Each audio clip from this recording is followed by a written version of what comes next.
Boss Motovlog.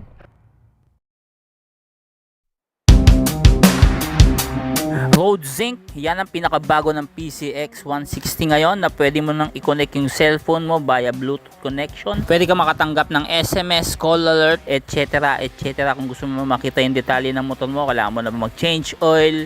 Yan ay ginawa na po ng Honda. Dati ginagawa lang po ng Yamaha NMAX yan, ano? Yung sa Y-Connect. Same concept lang po yan mga bossing. Para mas mapataas ang value, of course. Siyempre, sumasabay na rin sa mga pangangailangan ng tao ngayon na digital world. Siyempre, pagka sinabing digital world, siyempre yung panel niyan, digital na rin. Pag sinabing road sync, digital, TFT display na po ang makikita mo rito sa motor na to. Same pa rin naman, naka ABS ang motor, LED ang mga ilaw, yun nga lang ibang-iba na ang road sync na disenyo. Merong dalawang variant itong bagong version ng PCX. Merong tinatawag na standard at yung road sync. Itong road sync, ang kaibahan nito sa standard version, sa panel nyo makikita yan mga bossing. At yung sa kanyang shock, yung sa kanyang suspension, naka-subtank po ang road sync, samantalang yung standard naman wala siyang subtank. Tapos TFT display po ang road sync, yung standard, same pa rin siya ng panel nung old version.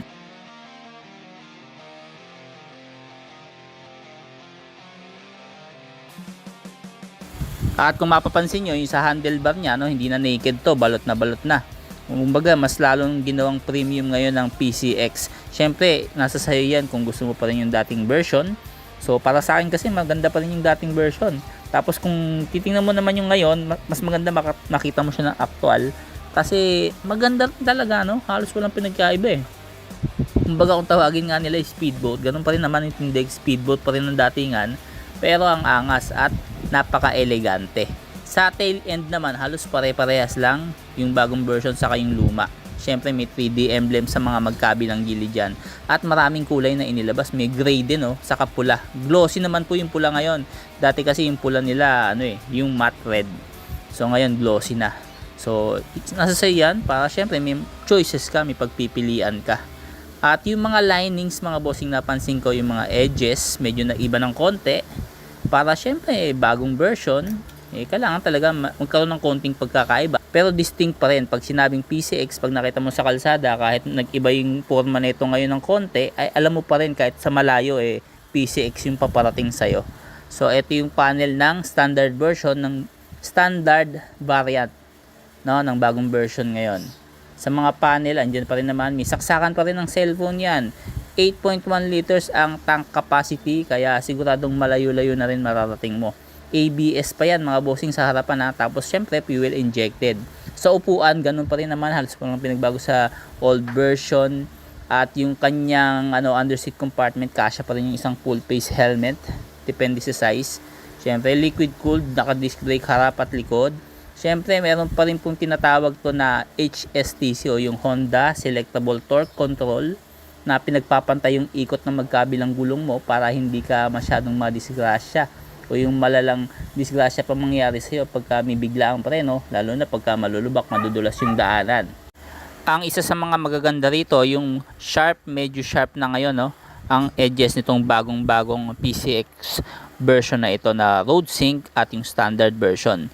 So kung gusto mo nang medyo maiba ng konti sa mga kalimitan mo nang nakikitang PCX, tamang-tama ito.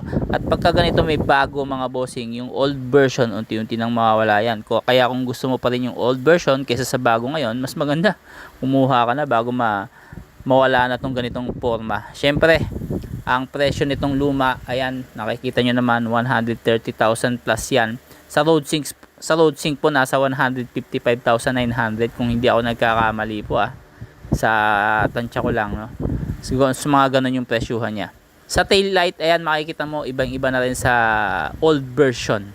Kumbaga naman old version, hindi naman luma yung PCX na yun dati. Kumbaga mas bago lang to, no? Mas bago lang tong PCX na to. So para sa akin, good job pa rin tong ginawa ng Honda, no? Pantapat sa bagong version ng NMAX na turbo, hindi pa rin magpapatalo talaga ang Honda. Kung may pasabog ang Yamaha turbo, may itatapat sila na pambato rin nila na PCX, halos PCX ADB. Pero alam ko mas marami na ngayon ang volume ng PCX na gumagamit, dahil nga sa saktong-sakto to sa mga Pinoy Mahilig ang Pinoy sa mga malalaking motor. At syempre, may pagka-elegante na rin yung datingan, lalo na dito sa city kung gagamitin mo pang araw-araw, daily at mapalong ride man. Syempre, kahit long ride, mapalayo biyahe mo, kalsada pa rin yung dadaanan mo eh. Wala naman ng konti na lang naman yung lubak-lubak sa mga probinsya na lang. At pagka ganito yung motor mo, hindi ka na magtatanong sa after sales, sa pyesa.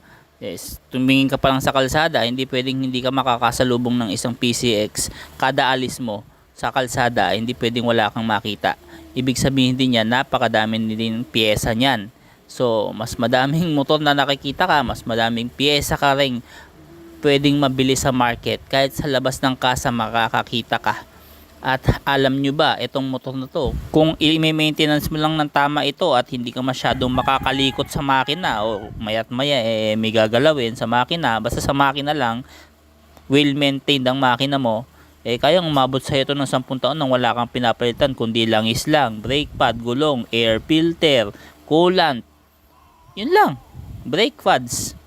Mga basic maintenance lang. Ma-maintain mo lang na maayos parang stock pa rin. Kahit after 10 years ganun pa rin ang takbo ng motor na to. Hindi magbabago yan. Basta wag ka lang masyadong makakalikot o kalikot ng makina, palaki ng bore, no?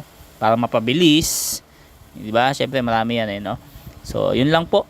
Hanggang dito na lang. Sana nagustuhan nyo ang bagong PCX ngayon. Punta na kayo sa mga kasa, nakita ko to. Kalat na po sa mga kasa to, no, mga boss. Bago pa i-launch ng Honda, naka-deliver na sa mga kasa to. Kaya, syempre, magandang ano yan. Labanan ng mga ano yan. Kung ang NMAX mayroong turbo rat, eto, PCX. Hindi talaga nagpapatalo si Honda, no? Sa click pa nga lang, click na PCX, tagumpay na naman. Kaya congratulations sa Yamaha sa napakagandang feedback ng mga Pinoy dito sa bagong PCX na to, na sigurado kong magugustuhan pa rin to at tingin ko mamamayagpag pa rin sa market. Sa mga nagtatanong naman ng installment, syempre napakadali lang naman yan, no? Magda-down ka lang dito ng 30,000 o depende po sa kasa yan pero kalimitan po ng down payment 15,000 itong 160 na PCX. Basta mag-ready ka lang ng 2 valid IDs, ano pa ba, proof of billing, proof of income. Mas maganda, meron kang co-maker. Diba? Yung iba naman, di na kailangan ng co-maker no? Basta mahalaga may pan-down ka. Siyempre, mas mataas ang down mo, mas mababa na lang ang monthly mo. Kung hindi mo kaya ng cash, mga bossing.